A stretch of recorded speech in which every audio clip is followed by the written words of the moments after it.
Just real quick, if you were hoping to take the MECH exam this year to get your MECH certification, there is one more opportunity to take it with CSHI. We'll be proctoring that test at the Northern California seminar on October 20th in Fairfield. In order to be on the roster to take the exam on that date, you will need to register directly with MECH. You can do that at mech-certification.org, or if you contact me directly, I can connect you with the MECH National Coordinator, and we'll help you get set up.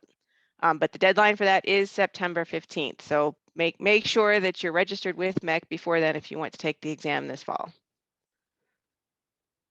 Very good. And if you don't know how to register, contact Beth. She'll help you walk you through it. Right, Beth? Yep, I will. All right, cool beans. Well, good morning, everybody. Thank you for tuning in on this Friday morning on a 3-day holiday weekend. I know some of us had probably took off on today, so we could stretch that out. Maybe take off Tuesday. Along with Phil, I think it's the best bargain you get. You take 2 PTO days and you get 5. That's pretty good. That's pretty good return. So not too bad. All right, well, let's start off this morning's session. We're going to be talking about HVAC. And with that, I think Beth's got the first slide up here. We're going to talk about how to use a sling psychrometer, right? And also how to use gauge manifolds, various components of an air conditioning system, the difference between refrigerants, and the basic troubleshooting of an HVAC system, how to troubleshoot and calibrate pneumatic controls, various ducts and dampers systems, types of pneumatic valves and how they operate, how to calculate airflow, it's always a good fun subject, and how to measure static pressure, understanding hydronic systems, and how to read symbols for HVAC components throughout on blueprints. So these will be kind of intermingled through this presentation, so we'll hopefully catch all 12 of them fairly well. And hopefully I get some time at the very end for some questions and answer sections. Brief outline of the course is the HVAC's general course, which covers the basics of maintaining heating, ventilation, air conditioning systems in commercial buildings. Types of tools, methods, techniques are combined with systems and components to provide an overall view of the maintenance methods for HVAC. So we'll go right on to the next slide, please. Let's see. All right. So this is, I'm going to try to change my view to standard. Here we go. So this is a psychrometer, right? And so if you look at this device, I don't, maybe a few of you have used this, but it's a device that uses 2 thermometers or side by side. You can see one is a dry bulb thermometer, and the other one is a wet bulb thermometer. And on the one that's a wet bulb, it actually has a soaked wick at the very end. You soak the wick and you get it wet. And when you sling this around, you end up with 2 different temperatures. And I'll explain why you want to do that. You're looking to use this device to calculate what the relative humidity is. And if you look at the chart here to the right, you'll see that it has air temperature. That's the dry bulb temperature. And this, I run this scale into degrees centigrade. You get the same thing in degrees Fahrenheit as well. But in degrees C, if you looked at it, it's 22 degrees C, which is highlighted in blue. And the difference between the dry bulb and the wet bulb is the scale from left to right. You'll see that difference in this example is 6 degrees C. And if you go down, that correlates to a relative humidity of 53%. So 53%. So the psychrometer, when you whip that around, you'll see those 2 different temperatures. You correlate that back to the chart with a delta, which is the difference in temperature between dry and wet. And you correlate that to the dry, and you end up with relative humidity. Next slide, please. This is something I was just talking with Beth about before we got started. So this is if you look at the very, very top, and in the center, you see where it says compressor. This is number 1. So this is kind of the very start of a refrigeration cycle and how refrigerants work. So a compressor pumps up the gas to a high pressure. So you have this hot refrigerant. Hot refrigerant flows to a condenser. And with that condenser, usually if you were to relate this to what you have at home, that's the piece you have outside. You have a fan, which blows over those coils and rejects that heat, gets rid of the heat to the atmosphere. Then the warm refrigerant, it's no longer hot, it's warm. It goes down into number 3, which is the expansion valve. So it's a valve that literally takes the gas from a higher pressure to a lower pressure. And what's unique about refrigerants is that when you let it go from a high pressure to a low pressure, it gets cold. And so when it gets cold, you have this cold refrigerant now that goes up into the evaporator up here at the top. You see that with the blue running to it to the left. And you have the fan that's blowing over those coils. And that's where the fan, that air then cools quite a bit. And it goes to where it says the air goes to inside the house or inside the units or into the ductwork. That cold air would go that direction. And then from there, when that cold refrigerant, it picks up some heat, from that warm air. And then it goes back up as liquid into that compressor. And from that compressor, it starts to cycle all over again. And if you notice on the left side of your screen, you'll see droplets falling down. It says condensation drains to the outside. That is true. It does drain to the outside unless the drain pan line gets stopped up, and then it drains to a port that's higher in there, which they call a tattletale. And Beth knows all about that. She was sharing that with me this morning. So that's part of that refrigeration cycle as well. So if you notice, we cooled the air, we also kind of dried it out. If we got moisture out of that air, that's that condensate. It goes to the drain pan. Next slide, please. I wanted to make sure that we looked at this. I thought it was important because there's a lot of refrigerants out there. And with that, we look at the global warming potential. That's the GWP of a greenhouse gas. It's able to trap, excess heat into the atmosphere over relative to carbon dioxide. And this is most often calculated over 100 years and is known as the 100-year GWP. You actually, when you look at the chart down below, it says refrigerant choices. If you go down on the left-hand side, you scroll down there, you'll see GWP. GWP is next to the last line there. And you can scroll across there and see the difference GWPs for the different refrigerants. If you're old as I am, you probably remember a lot about R22. If you look at R22, actually has a 1760, number there for that, which correlates there. Surprisingly, is 410A actually has one of the highest. It's at 1924. It's 17 years atmospheric life. So these different refrigerants have a different effect on the environment if they're released, and that's what they're looking at. If you lose this refrigerant, what effect does it have on there? And if you also notice on their choices of refrigerants, they have low pressure refrigerants, medium pressure refrigerants, and high pressure refrigerants. And remember, in that cycle above, it talks about how that compressor would have to compress that refrigerant. And this is it right here. This is what you're looking at. So you'd have to have a different type of compressor. So you can't just put a high pressure refrigerant into a low pressure system with a compressor that's only made to a certain pressure rating. It would not function very well. Hopefully this makes a lot of sense to you, and I thought it would. I thought it was a pretty good slide, and I wanted to make sure that we went through this. Next slide, please. So here, looking at the basic pneumatic control system, I would hope that nobody had any more pneumatic controls, but unfortunately, it's also a test question. So I wanted to make sure that you pay attention to this as to what is involved with the pneumatic controls. So when you look at it, it says pneumatic supply air sources. It's supposed to be clean air, dry air, oil-free air, an adequate volume, and reliable. So the compressors are normally not just any compressor. If you want to make sure that it functions well, usually have a very unique compressor just for this pneumatic system.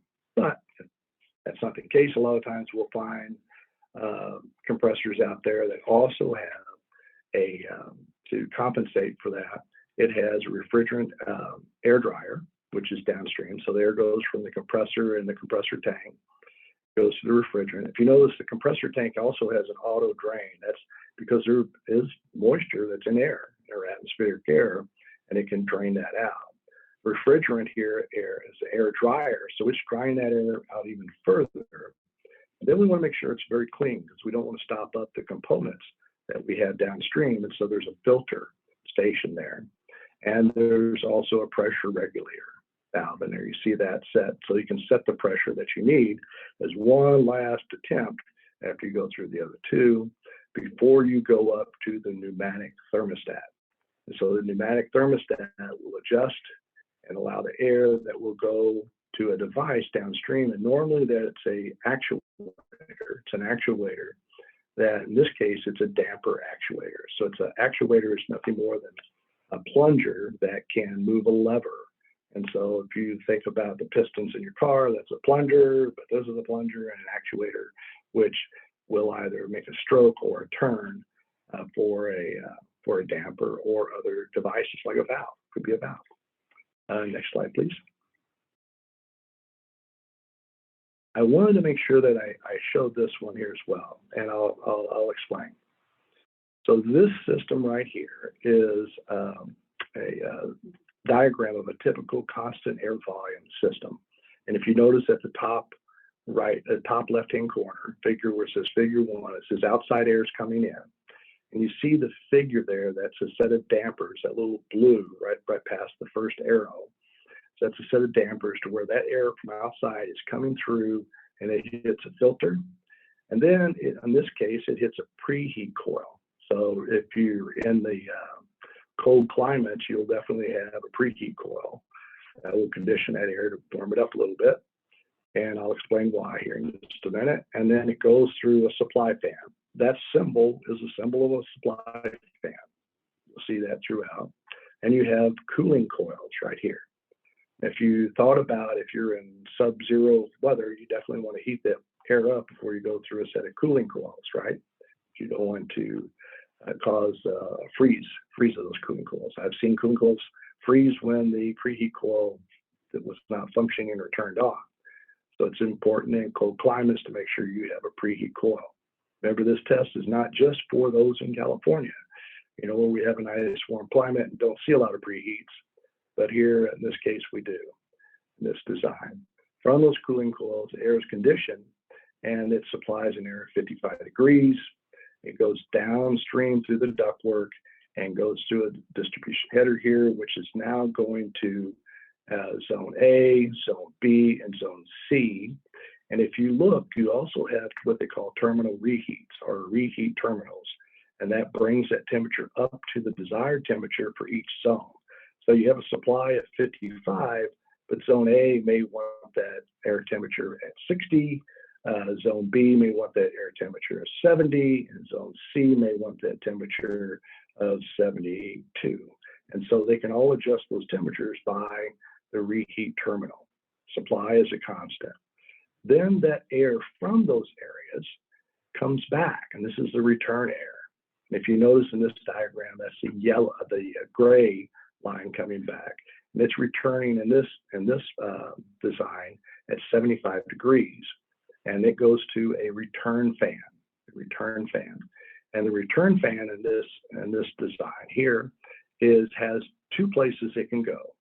It can go to exhaust, which is outside the building, or it can return and come back up vertically here through another set of dampers and be mixed back in with some of the outside air and some of the return air and go back through the process again.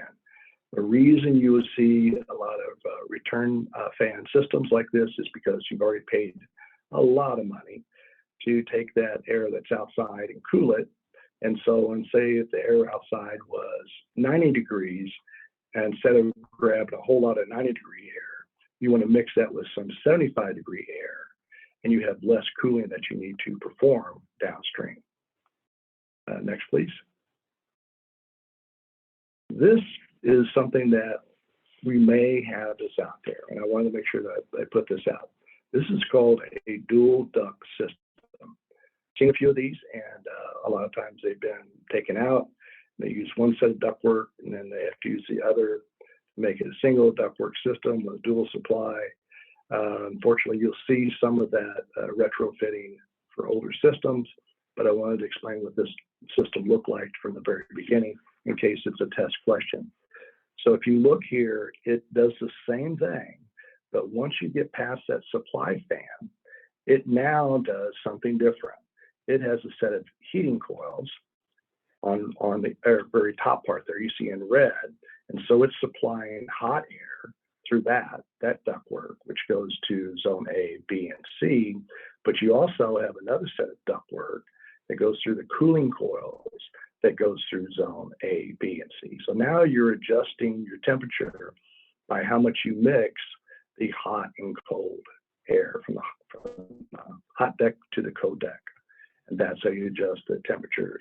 You'll see that they'll have dampers and stuff in here to do that mixing. So if I want zone A to be cooler, I would reduce the amount of hot air coming from the hot deck. If I wanted zone B to be warmer, I would reduce the amount of cooling coming from the cold deck. And the same way for zone C, I can adjust it the same way by adjusting those. But that is a dual duct system, a little bit different. Next, please. All right, this is what I was talking about earlier before everybody got on here. But remember we talked about the refrigeration cycle and how we reject heat outside. If you look at the top left here, this is a HVAC unit. A lot of times we call these a rooftop unit, right? And air conditioning unit here. So this one rejects the heat. You'll see the fan at the very top. It has a single fan, has a set of coils that they're rejecting heat on at the very end, and then it's conditioning and it's pulling. You can also see where the air intake is there, and also for the dampers as well. So that's a small one, right? This is a single fan unit that sits on top of the rooftop unit, and you'll see that an RTU a lot of times you'll call them. And so to the right, you see a dual fan unit that's up there. And a lot of times these can also produce chilled water. It's a air-cooled chiller that can have ductwork lines coming off of it instead of ductwork down below. There's lines that are coming off. And then I wanted to show you to the bottom left-hand corner. These are units that are put in out there with you see the fans on the top. They're rejecting heat. You'll see these once in a while. I've seen them in very arid. There's a reason why we would use this versus a chiller with a cooling tower. And in climates that the temperature is very, very hot, and in arid climates, I've seen a lot of this in the Middle East as well. This type of unit here, different components. And to the right of that, you can see a sea of units that are out there, and they'll use this. Of course, it's producing chilled water, and they're pumping through there. Next, please. So this is a typical air handler. You know, normally what we would see that runs off of chilled water, not on a compressed gas cycle, but usually for chilled water, you'll see it. You'll see the very left side there, you'll see an inlet damper that's there, a pre-filter. There's reasons we use pre-filter, and then you have a bag filter, can be downstream from that. Then you'll usually see a set of cooling coils, and you could also see a set of heating coils, depending on the climate that this is designed and put in. You'll see a blower fan, and that's pretty typical. It's got a large motor, which has belts that drive the blower fan. And And so if you remember some of the other lectures, we talked about belt tension and alignment. That's very crucial with this type of arrangement. And then you have outlet dampers here that are going downstream to the ductwork or space that's being conditioned. So this is kind of a typical air handler unit that takes air from outside and pushes it through the building. Next, please. This is a little more complex, kind of a little bit more of what we were talking about earlier, to where we actually have return air coming back into the system and a mixing chamber. So if you look at the very top right-hand side, you'll see the return air coming through an exhaust fan. And from the exhaust fan, it either exits to become exhaust dampers at the exhaust dampers, or it becomes a return, which goes to the very top, in this case, the way it's illustrated, the very top left-hand corner of the mixing air, which has, if you see where it says OA, that's outside air coming in, and you also have an outside air damper. And in this case, they're showing a damper with an actuator on it. The little orange thing there is an actuator, and that changes that damper position. From there to the right, you'll see the pre-filter again. And then you'll see what they call, in this case, a final filter. And on the other illustration, we show a bag filter, but it could be a bag filter or another final filter that's in place. And then you have a set of cooling coils, which could be gas, DX, or in this case, chilled water, hopefully. And then you have a set of heating coils. And then you'll have a supply fan again. And in this one, I wanted to show it because it has humidifiers. So it has a reheat coil, and then it has a humidifier, and it has a moisture eliminators and and a sound actuator. So I'll explain a little bit on that. As the air gets to the supply fan right here, the temperature of that, is you would think, well, I've got enough with the heating coils. May have this right here with the reheat coils, but as that air temperature hits, it may be very dry, depending on the condition of the air outside and what's being returned. And you may have to add moisture to it. You'll have humidifiers in there. A lot of times those are steam or they atomize the water that goes into those humidifiers. But it also could have too much, right? And if it has too much, you have a moisture eliminator. And these are things that will basically, the air will collide with it, and it will capture that moisture and have it drop out. So you're wanting it to hit the air to hit the moisture to hit that, and then drop that moisture down, that moisture eliminator. The sound attenuators, they really are used to quiet the noise. I don't know if you've been in systems to where you're doing a lot of air volume coming in, it's very noisy, but this quiets that air going down so that you don't have that going through the supply of a lot of noisy air movement coming through it. And there's other things that you can do, but this is one of them, is a sound attenuator. Next slide, please.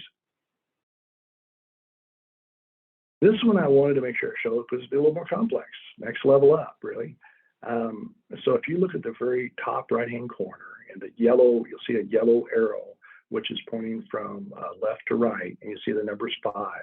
The air's coming through the bag filters there, and it's going over to what's called a heat wheel. I haven't seen a lot of heat wheels lately, but they're pretty popular, I guess, back in Texas.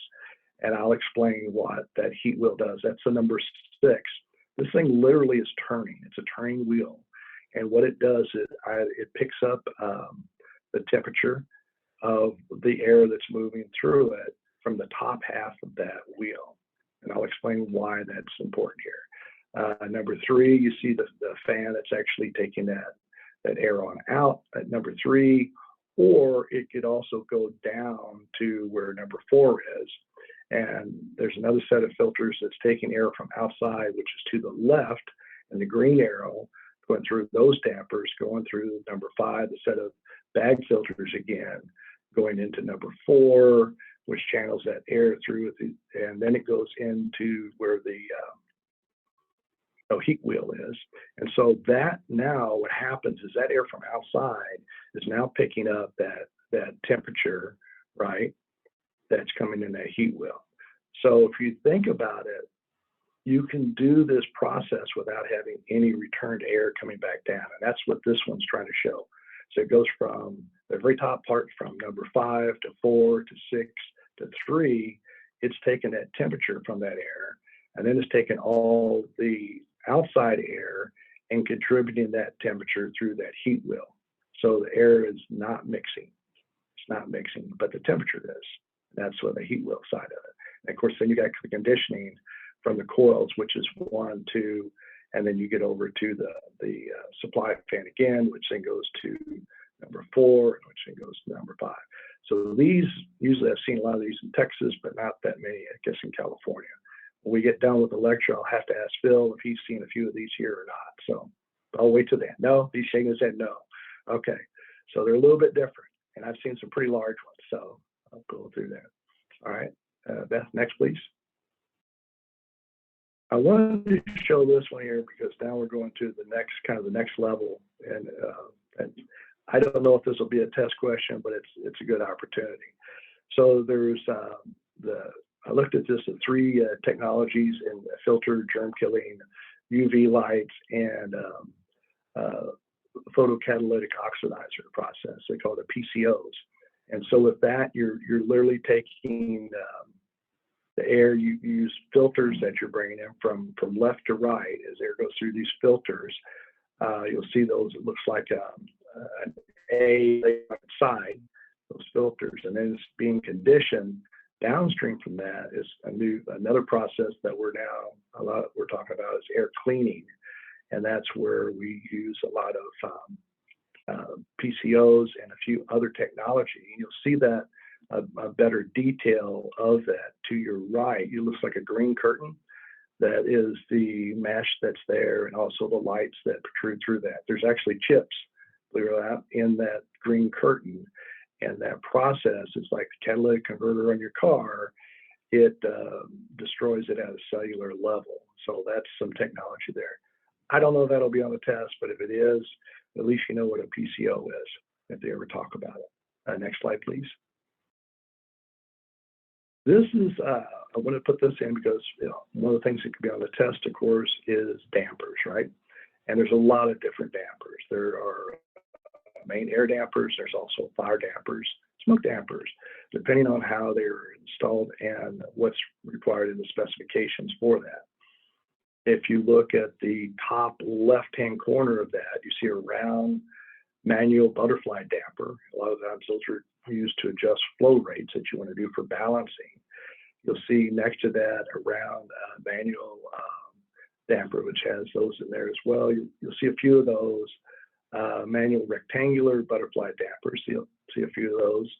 The motor right next to that is the motor single damper. Actually, it's got an actuator on the top, which means it's turning it. You're not doing it by hand, you're turning it by a signal going to it. And same thing at the very top. What you probably see the least of, I would imagine, is in the bottom right-hand corner. It's called an iris damper. It literally chokes down and stuff. There is a Venturi valve that's used in the ductwork of a lab. Would be something kind of, but depending on the design, you may see something like that, but rare.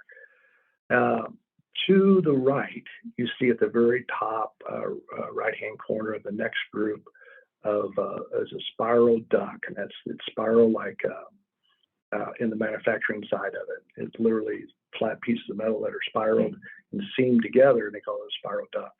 This is ductwork. To the left is dampers, to the right is ductwork, different types of ductwork. Aluminum foil, flex ductwork, we probably won't see a lot of that in the hospital. I'm not sure about, especially in California, but that's pretty popular in a lot of homes and office buildings, is aluminum foil flex ductwork. Oval ductwork, you'll see some of that. Heat preservation, the flex ductwork, it means it's insulated. There's a 90-degree bend duct. You'll see that when you go to buy ductwork, buy the 90-degree bends. And this is a stamped ductwork. You won't see a lot of this except in some very high-end stuff here to where they actually stamp it out. rectangular ductwork down below that, reducing ductwork, going from one size to the next. So as you drop off your airflow, you need less diameter of the ductwork to carry that air at the same speed or velocity. And we'll talk about that when we talk about our calculations here. 3 ways to branch something off, and then of course on the bottom left-hand corner there is a square or to rectangular ductwork where you went from one to the other, and you definitely need that transition piece there. 45, and then of course a 3-way duct, which is a T. That's what we call a T in ductwork. The next slide, please. Here's some of that ductwork installed, and this is to those that I think they call them tenors, tinsmiths, you know, and they put together the ductwork, and you know, this would make most of those in envy of such a nice, good installation. You know, you don't see a whole lot of misalignment in this one, but it's very complex.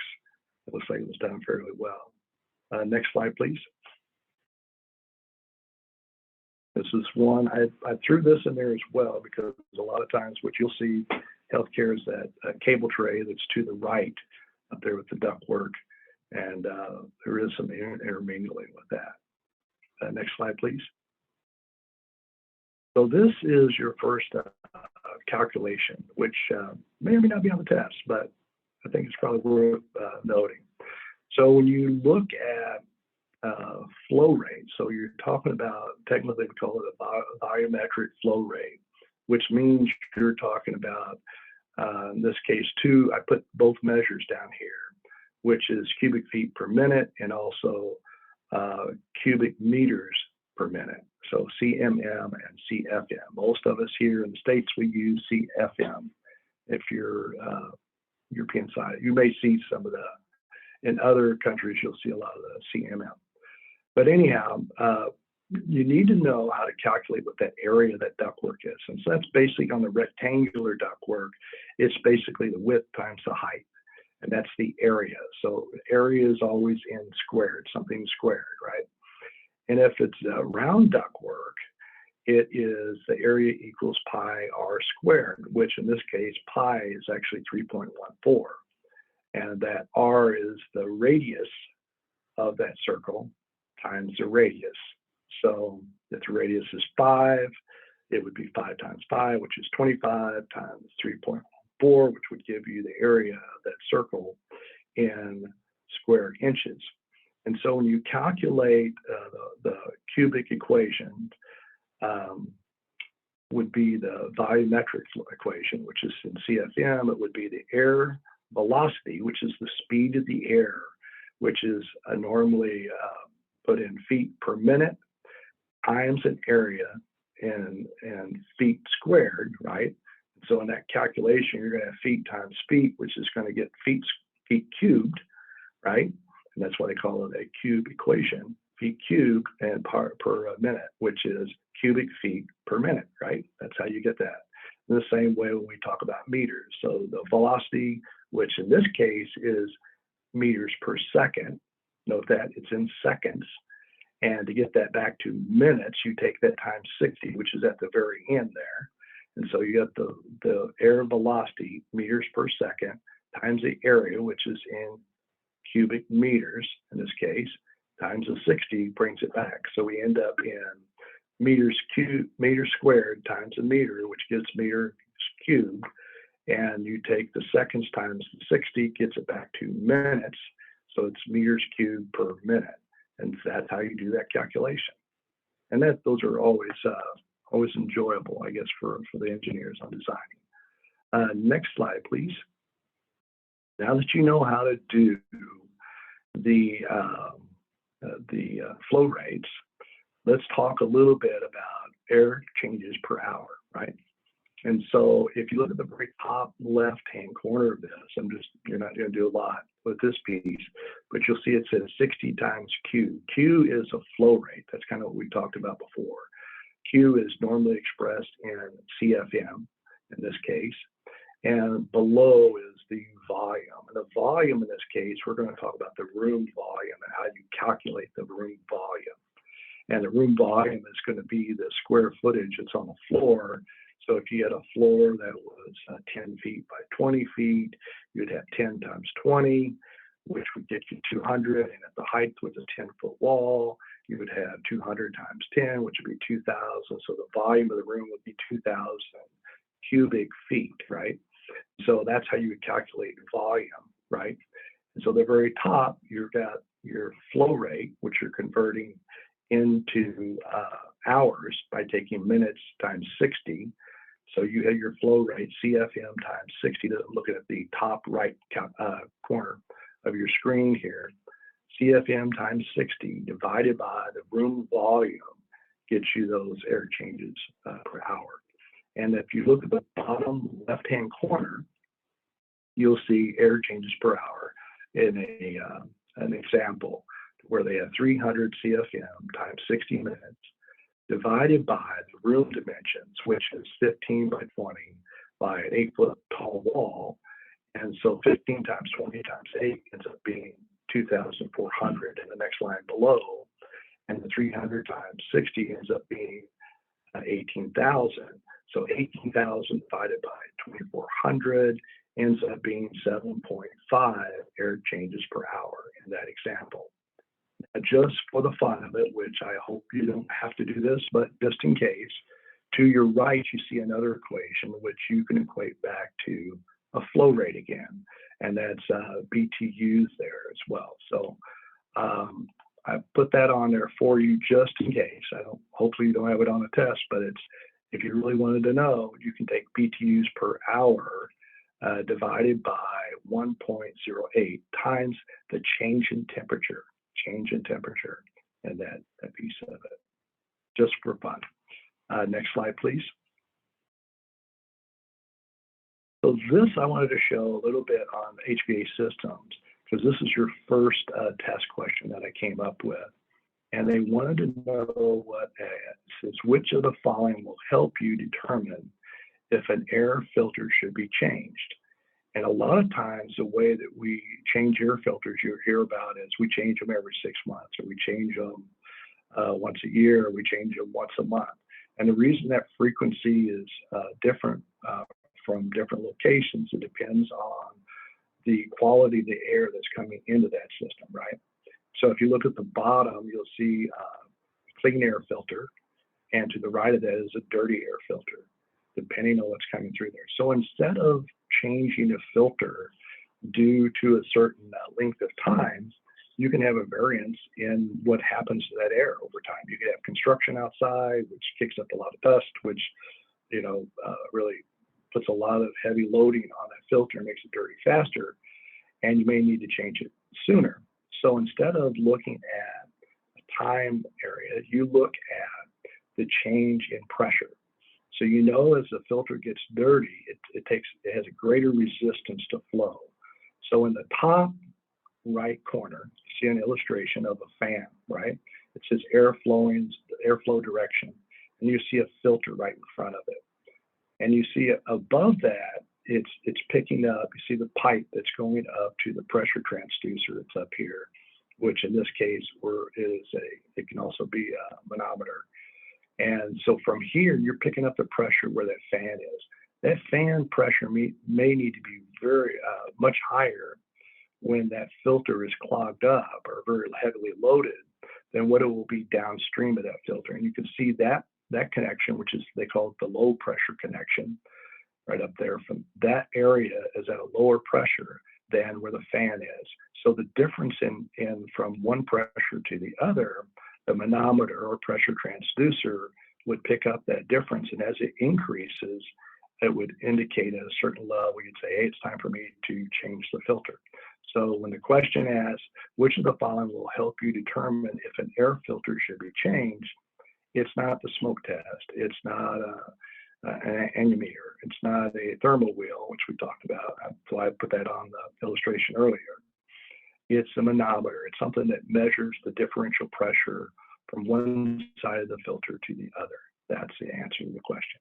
Next slide, please. And so that you really know what a manometer is, to the very top left-hand corner is actually manometers that I used to use in a lab. So they're liquid-filled manometers, and it can be water, it could be, in a lot of cases, I use mercury as well. But you see in the figure 2-1, that's at 0 differential pressure. That's where you would pick up the pressure from one side to the other. If you look at figure 2-2, you'll see that the pressure is on one side of it there that pushes that column of water down. And it's the difference, if you actually, they show this on a test, how you know what that pressure is. It's the height, it's the differential. So you see a 3 and going all the way down to the other 3, the total H is actually 6. 6 is the total H from there. And then on the vacuum side, you'll see the same thing. See here. Beth, are we doing okay on time? Yes, you have about 15 minutes or so left. Great, good deal, good deal. And to the very top right-hand corner, you'll see this is actually dryer. This is a manometer. You can see the lines that are going to both sides of the filter, which are looking at that differential pressure. The bottom left-hand corner is a digital manometer, and he's looking at the differential pressure to actually do a flow velocity comes across the ductwork. In the middle, a lot of times, what we call a magnet helix is, I've seen a lot of these on installed or specified for air handlers as well. I have not seen the one to the right. I thought I'd throw that in there, but I thought it was a pretty good illustration. If you were to attach a manometer to look at when to change a filter, it goes from clean to change to dirty. I thought that was a pretty good illustration of how a manometer is utilized to determine when to change an air filter. Next slide, please. This next test question is, the image shown at the right is part of a motor contact control and is known as, the answer is a thermal relay. And how that works, I put this to the right of that, you'll see this is a picture of a real thermal relay. And as it heats up, the two metal components that are connected together, when they heat up, they flex. And that's the illustration down below, and it opens up the circuit. So this is to protect the motor from overheating. When it overheats, it opens up. And that is a thermal relay. Question 72 says the blowers and other circulation fans should be checked for, and of course the answer is all of the above: lubrication, loose or broken belts or couplers, and also for noise. Next slide, please. This is if you look at question 73, I'm sorry, and an early sign of trouble with a fan can be found in the ductwork assembly by slight increase in bearing noise or vibration noise. And in question 74, this is an operating room is hot and a cooling season, and the room thermostat indicates, I'm not sure about the 20 PSI right here, but I believe it's a pneumatic control maybe that they're trying to show. It says, what would you check? You check the air filters, especially if the operating room is getting hot and the cooling season. You need to make sure you're taking care of that, and the room thermostat is indicating something different than what you're calling for. You'd also look at the delivery air temperature, the chilled water temperature if you got chillers, right? Or all of the above is the answer. 75, if a whole wing of a hospital is cool during a heating season, what likely is the cause? And they give a defective froze thermostat, loss of pneumatic air pressure, defective zone valve, or remember it's a whole hospital, so it's not a zone, it's the whole thing. It says the answer is a broken circulating pump coupler. So I made sure that I gave you an illustration of what that circulating pump is.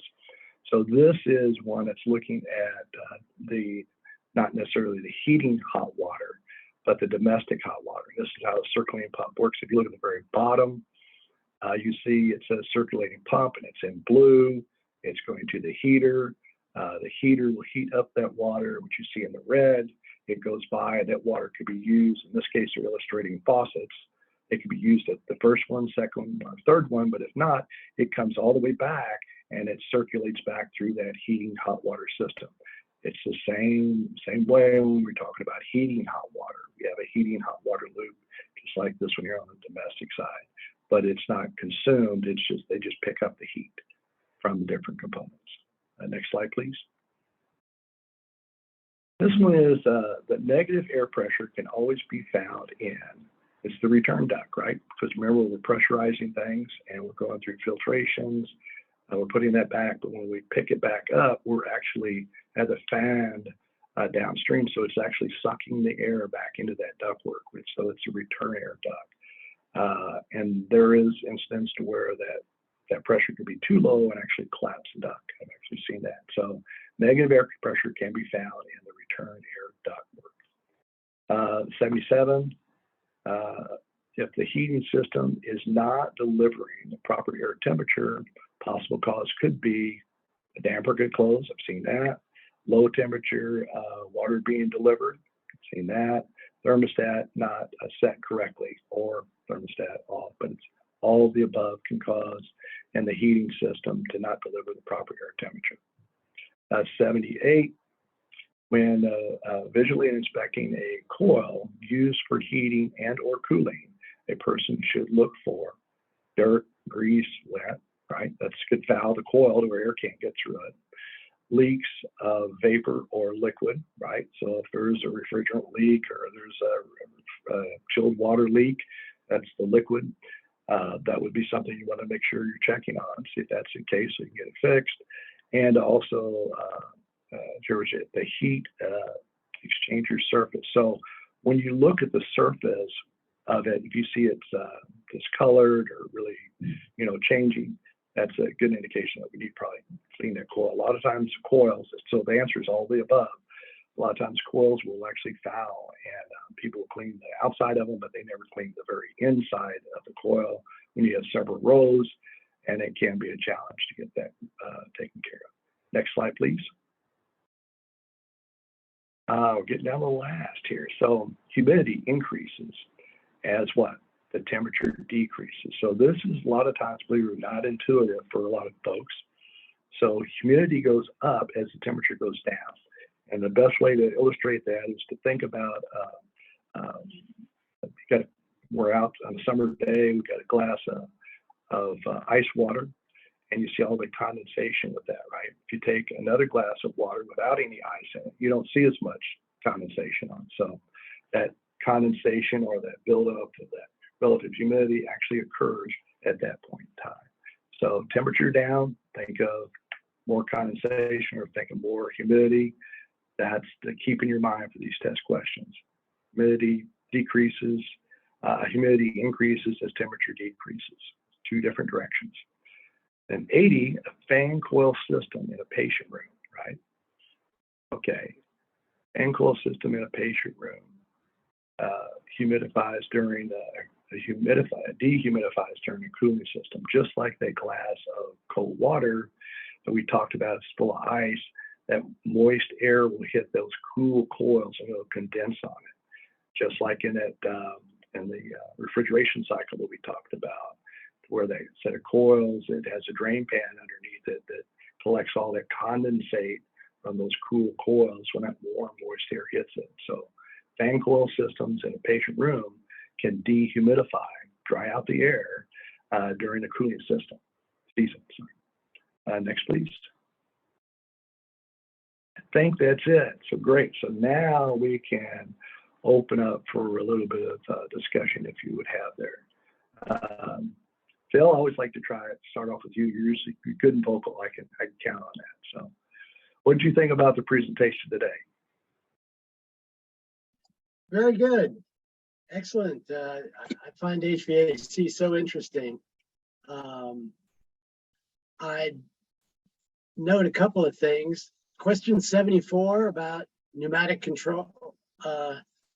They said you had 20 PSI at the T-stat. What they're saying is you've got correct pressure. 20 PSI is what you should have at the thermostats. Yeah. So they're telling you that the air is okay. Yeah, before we started, I had told Phil, I said, I have a question. I want you to see if you can help me answer that a little better. And I appreciate it, Phil. So the 20 PSI is the correct pressure. So it's basically telling you it's most likely it's not the thermostat, right? You got the right pressure there. Exactly. So if that's something, you need to look at other components of that system to figure out what the issue is. Thank you, Phil. I appreciate it. I knew you had the right answer. I did not, because I'm not that familiar with a lot of pneumatic systems. So, but I appreciate that. And any other questions? Go ahead. on the sling psychrometer, getting kind of picky here, but when you wet it, you're supposed to use DI water. That is true. That is true. And you know why, right? You get a little bit more evaporation with the DI. Yeah. So when you're slinging that around too. So again, that wick has to be, so it's the evaporation rate, what changes, evaporation is what changes that temperature, right? So it is, you know, in California, it won't make any sense, but in the Midwest, they actually have what they call swamp coolers. They go on top of the house and they drip water, so that water evaporates, actually has a cooling effect. And that's very much true. So think about the air was just saturated, it wouldn't have much of a cooling effect. So probably have to look at that chart again and see how that correlates back to it. But yep, you're right. You're right. That's good. I like that.